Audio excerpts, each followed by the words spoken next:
as we all know that Boracay, nirehabilitate ni PRRD yan before. That's why when I was there in Boracay, I made sure na makakakuha ako ng signatures doon mismo sa isla, galing sa mga tao na taga doon talaga sa isla. Ang plano po namin next, lalabas na po kami ng Cotabato City. By munisipyo na po kami. At plano po namin, puntahan po namin ang Tawi-Tawi at Basulta, kung saan po yung farm area po. Maglabas kayo, magtulong kayo, ito na yung pagkakataon, tayo naman. December 15, nilaunch yung signature campaign sa Luzon. Sa lugar ko, nilaunch sa Morning Star Hills Academy, Barangay Payatas, City. Napakahirap ang mag-umpisa. Pero hinayaan na namin yun. Ako ay taga-Tacloban. Sa lugar ni Los. Pero maraming organization doon na nag-volunteer talaga. Alam niyo yung nag-volunteer? Nag-volunteer para mag-signature campaign. Pasikreto pa. Dahil pinapantayan. Patuloy kaming maninindigan at hindi kami mag-stop until Tatay Digong makauwi. Nagkakaisa kami doon and we are committed to continue this initiative. Kakausapin ko muna ang ating mga kapatid, mga kababayan, mga kaibigan natin. In 1 to 2 minutes po, mga ma'am. 1 to 2, very short lang po. In your own way, ano ang naging ambag ng inyong sektor, grupo, or ikaw sa laban na ito? 1 to 2 minutes. Magandang hapon po sa inyo lahat. Maraming salamat po sa anyaya po. At first, di ba, nung sinimulan niyo yung Tay Kami Naman campaign, is nag-uusap-usap kami sa House of Hope kasama sila Ate Joanne. As we all know, House of Hope Foundation is isa sa mga sinusuportahan ni PRRD na Cancer Institute, wherein lahat ng mga cancer patient kids may tinutuluyan, may ginagawa kaming program with them since hindi na mapapatuloy ni PRRD kasi nasa Hague na siya. So pinagpatuloy namin yon. And realizing that, meron kasi akong mga trips, supposed to be a vacation for me, kasi nga work-life balance, ganyan. So, iniisip ko, I want to make this trip na memorable for me and fruitful siya, na hindi lang siya basta-basta trip because I know that mababalikan ko naman siya anytime. And as we all know that Boracay, nirehabilitate ni PRRD yan before. That's why when I was there in Boracay, I made sure na makakakuha ako ng signatures doon mismo sa isla, galing sa mga tao na taga doon talaga sa isla. And I even had the tattoo across my heart, across my chest. The green tattoo symbolizes as the rehabilitation of PRRD, and this one, the island itself.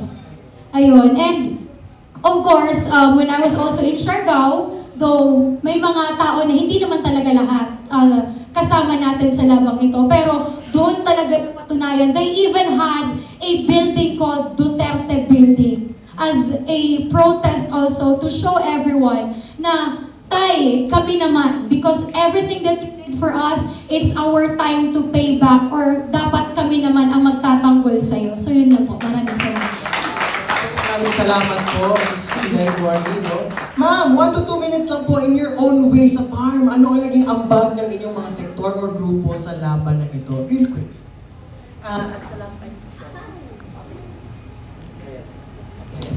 Assalamualaikum warahmatullahi ta'ala wabarakatuh.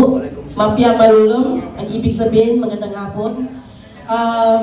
Simula nung nahuli si Tatay Digong, isa lang po yung naisip namin, kailangan kami na may mga magandang nakuha o kaya may mga ginawa si Tatay Digong sa aming bansa, especially sa aming region sa Cotabato, sa Bar. Kailangan po kami naman po ang susukli ng mga kabutihan na binigay niya sa amin. At nananakit po ako sa mga kapatid ko dyan sa farm, yung hindi pa po nakapirma. Ang plano po namin next, lalabas na po kami ng Cotabato City. By munisipyo na po kami. At plano po namin, puntahan po namin ang Tawi-Tawi at Basulta, kung saan po yung farm area po. Maglabas kayo, magtulong kayo, ito na yung pagkakataon, tayo naman. Yun lang po. Maraming grabe ng goosebumps. Ganon. Magmahal ang mga taga-bar. Thank you so much. Mabuhay po kayo, ma'am. Sir, 1 to 2 minutes. In your own way, ano ang naging ambag ng inyong mga sektor o grupo sa laban na ito? Ano po yung group niyo po ulit, sir? So being one of the co-convener of DDS Saraol Confederation, it is an alliance of around 300 to 400 parallel groups scattered all over the country and even outside the country. Tayo talaga ngayon ay full blast sa paghihikayat sa lahat ng mga kababayan natin na makapagpipirma nito. Kasi we feel that the Supreme Court is the last bastion of sanity in this government. Wala na tayong maasahan sa gobyernong ito eh. So feel natin na with our numbers, with our strength, with people all over the country signing this Tayo Kami Naman initiative, baka naman pwede nating ma-request yung mga kagalang-galang na mga Supreme Court justices na aksyonan na nila ito. Kasi kawawa yung matanda doon sa The Hague. In fact, me personally, minsan, sometimes, no, magigising na lang ako madaling araw. Tapos iiyak na lang ako. Mafe-feel ko yung ano yung sinapit niya doon, no? Yung misis ko nga sabi niya, "Ba't ka nagising diyan?" I feel again the pain. So that's why we are encouraging everybody. Of course, after the Holy Week, we will again be going around the country and encouraging all people na magpirma dito sa Tayo Kami Naman. Thank you so much. Maraming salamat po sa inyo. Kapitana! Eto na po, ang dami ko pong narinig sa inyo. Grabe din yung effort ninyo, Kapitana, ha? Para kay PRRD. Kwento nyo naman sa akin, 1 to 2 minutes lang, in your own way, ano ang naging ambag ng inyong mga sektor o grupo sa laban na ito?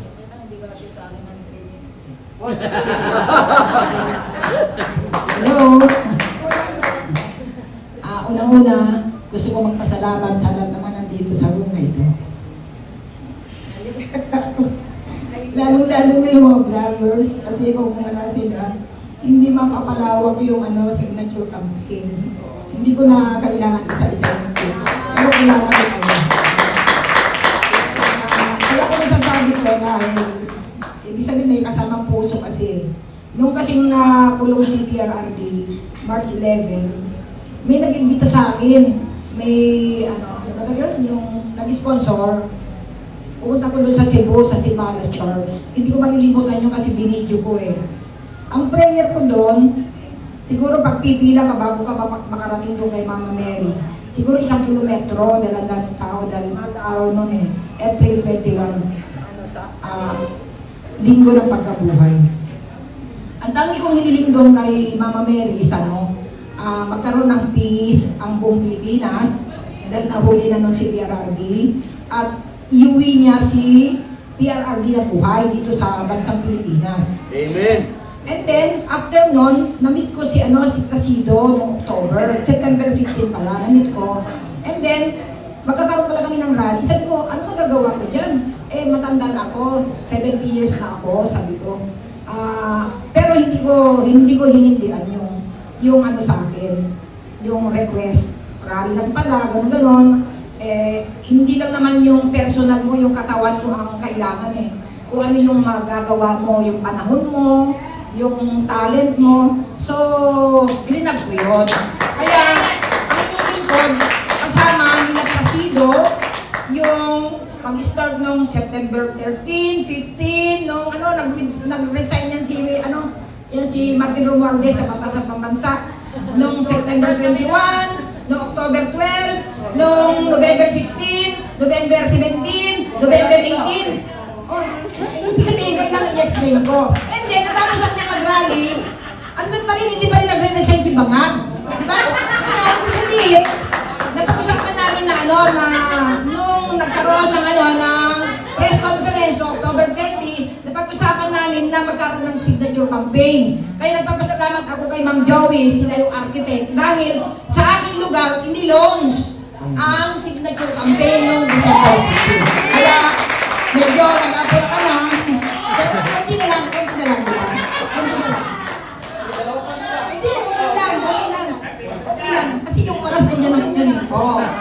Ibig sabihin, noong December 15, ni-launch yung signature signature campaign sa Luzon. Sa lugar ko, Milon, sa Morning Star Hills Academy, Barangay Payatas, Quezon City. Napakahirap ang mag-umpisa. Pero kinayanan namin yun. Hindi namin nag-negative thing. Namin. Kaya, with that, nagpapasalamat ako sa mga hindi nagsasawa. Ulit-ulitin ko si Placido Pilosopo siya. Diba?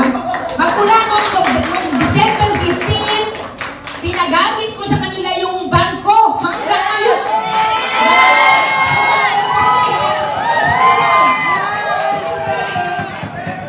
With that, kaya ako nagpapasalamat at tuwan-tuwa dahil iilan lang kami noon eh. Diba? Pero ngayon, napakarami na. Kaya maraming salamat. Hindi na si PRRD mula sa gabi. Maraming salamat po. Ayun.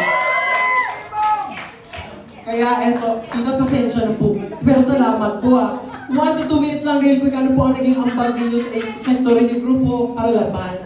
Sumama sa laban ko. Magandang hapon sa ating lahat. Ako ay taga-Tacloban. Sa lugar ni Los. Pero maraming organization doon na nag-volunteer talaga. Alam niyo yung Wendell, nag-volunteer para mag-signature campaign. Pasikreto pa dahil binabantayan.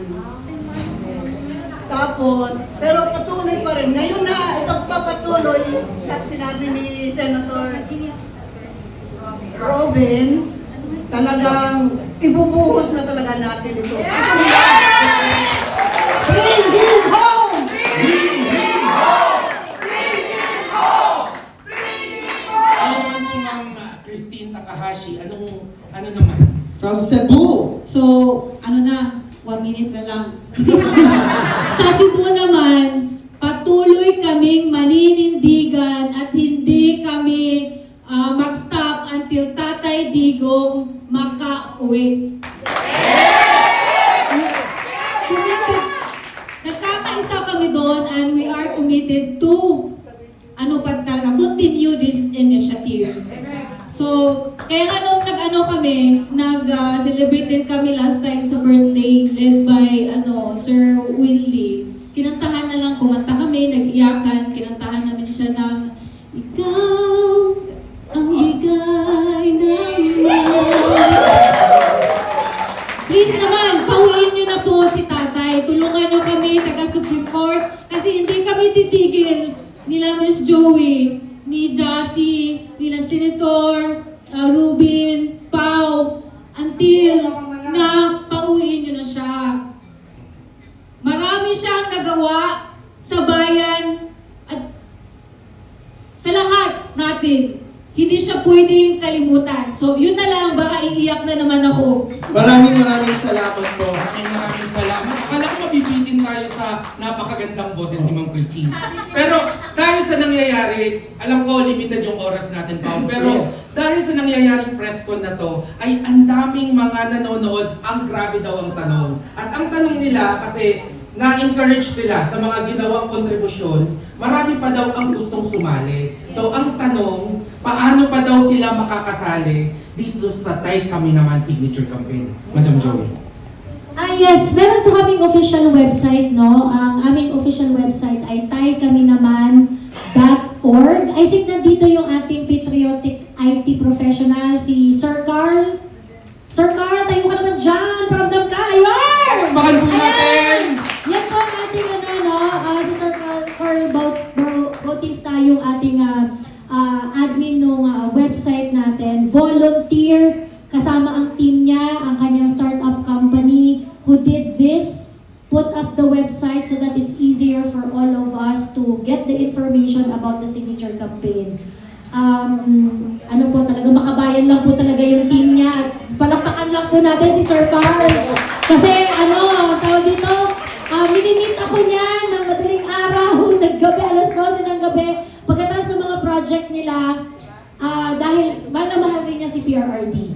And of course, gusto nga niya parang nasa background lang yung team niya but sabi ko kailangan makilala ka rin ng tao kasi grabe rin yung contribution ng team niya para dito sa movement na to. So please visit our website, taykaminaman.org.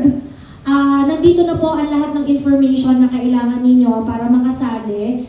Hindi niyo po kailangan ng malaking event para po magkaroon ng signature campaign. Ang kailangan niyo lang pong gawin ay mag-download ng signature sheet, magpapirma po kayo sa inyong mga kaibigan, kamag-anak, kapitbahay, at ipadala niyo po ito doon sa address na nakalagay po doon. May mga designated address po doon. Ipadala niyo na po siya. Hindi niyo po kailangan na makarating kami sa inyo at magpapirmahin po namin kayo. Ang kailangan po namin ay pagkilos. Ang kailangan po namin ay paggalaw. Hindi po namin mapupuntahan lahat. Kagaya nga po ng sinasabi namin, nabubuhay po yung signature campaign dahil po sa initiative ng mga kapwa namin vloggers. At we can only do so much.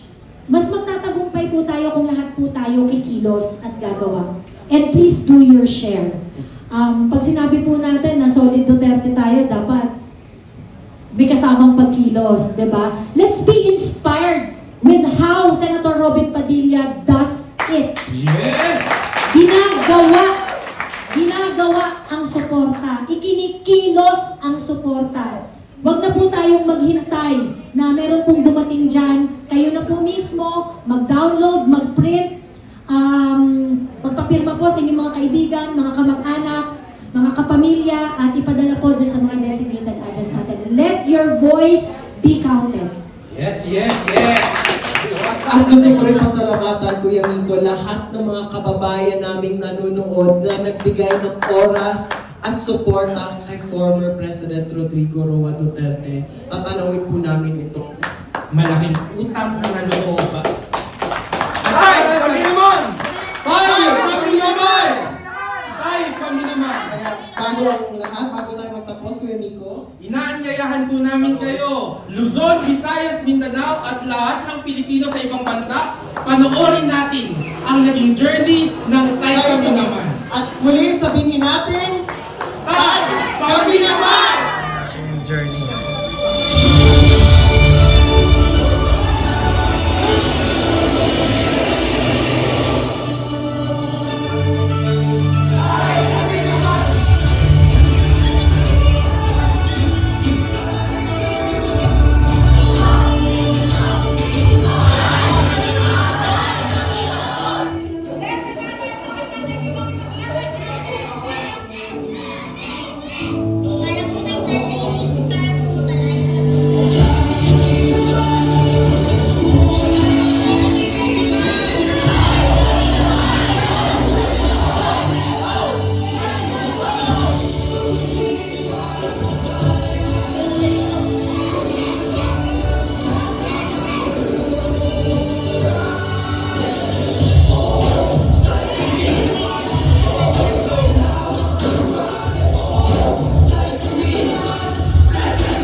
I know him, but I like what he have done to the Philippines. Wish talaga namin is kahit makabalik si Tay Sara or isa sa mga Duterte na i-pursue yung yung campaign ni PRRD na war on drugs.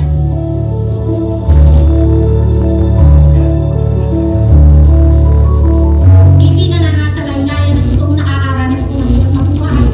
Yung mga taong totoong naging biktima ng unang droga. So, ini-invite ko po kayo na pumirma po sa mga tuloy na kami dito sa campaign na to, signature campaign, kaya kami naman. Ginagalang ka namin kahit tuwa mo isa sa bayang sarili mo na. Eh, dito kasi isipin nyo ordinaryong Pilipino na lang si Pangulong Duterte. Bakit hanggang ngayon hinahabol nila? Bakit? Kumbaga, nung time na yun, yung assurance na yung anak mo graduate siya na hindi siya magiging diverted to drugs. Ang signature campaign ay ginawa ng voluntaryo ng mga taong nagmamahal kay dating Pangulong Rodrigo Roa Duterte at ang mga taong naniniwala na mali ang ginawa sa kanya ng ating gobyerno. Former President Duterte is to man.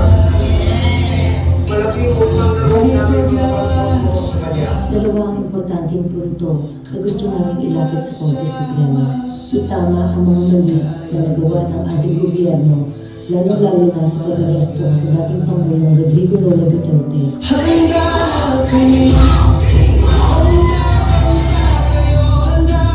Tindip namin ang boses ng daang libong Pilipino na nagsusumamo sa Supreme Court na gawin ang tama at ipaglaban ang ating soberanya sa pamamagitan ng pagprotekta ng ating mga karapatan na ginarantiya ng ating konstitusyon.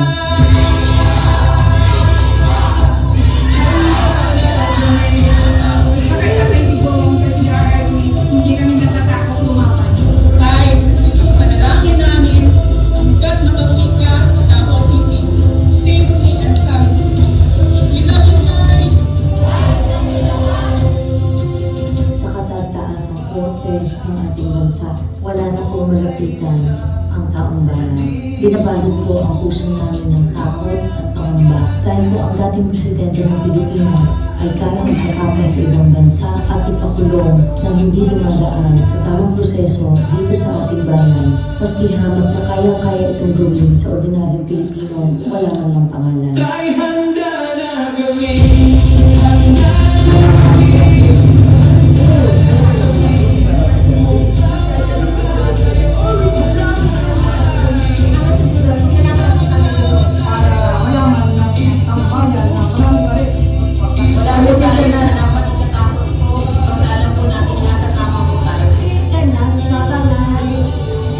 Inandalan naghihintay sa patuloy mo tatay.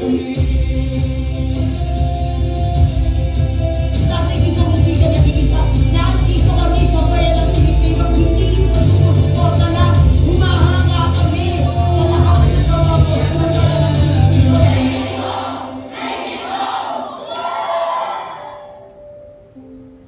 Bring it home!